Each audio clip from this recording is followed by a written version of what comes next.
Having always been a fan of the Lego toys, the new Soundwave kit is truly amazing. In video games, I'm always curious to see what's next for the franchise.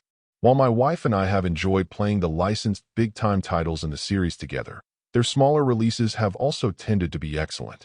In the case of Voyagers, they've gone in another new direction with a more humble title that requires co-op play, but that's focused on exploration, periodic platforming action, and a wide variety of puzzles.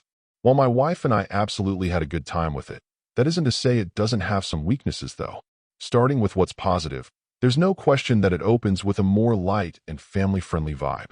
This mostly involves getting you familiar with the game's controls and mechanics, helping you understand your capabilities and limitations as simple Lego blocks. You can jump, attach yourself to studs and other pieces, and move between a locked-in movement style that's convenient for tight situations and a more free-roaming style for simply getting around. There's a certain silly charm to the movement, though you'll quickly discover that falling off of platforms will happen with great regularity.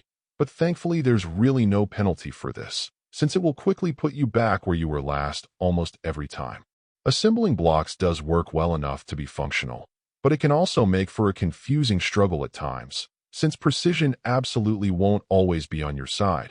But you do get better at coming up with patterns that will help you be more successful more quickly the further you go. In terms of the downsides, they span a few different areas and can generally be overcome, but they can also be discouraging.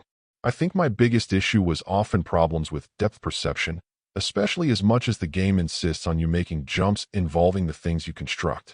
Feeling where you are in 3D space in relation to other things can be really tricky and lead to frustrations for sure in places. In particular, when the camera has the need to pull out further, it can be very challenging to feel where you are at times. Another issue is that the lack of any narrative direction being provided can sometimes make it very hard to divine what the game wants you to do. There are situations where you'll each need to simply trial and error attempt different things, hoping one is the trigger for what happens next.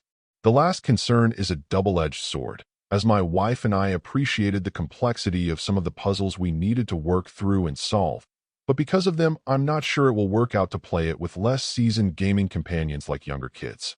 At the beginning, they could likely keep up just fine, as it tends to be more focused on exploring and enjoying getting around creatively in a Lego world.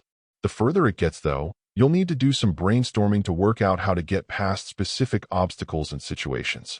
Even knowing what to do, there can also then be spots where you'll need to be very in sync with each other and each possess a fair degree of platforming precision to get by. In general, I appreciate that this is another successful Lego title, but be warned that it has some rough edges to consider. Overall, my final score for the game ended up being an 8.3. And if you're interested in picking it up, it's currently available on the Switch eShop for $24.99. Thank you for taking the time to listen to this review. And if you'd like more information or ideas of indie games worth checking out on the Switch or the Switch 2, be sure to click on the link provided in the description. Until next time,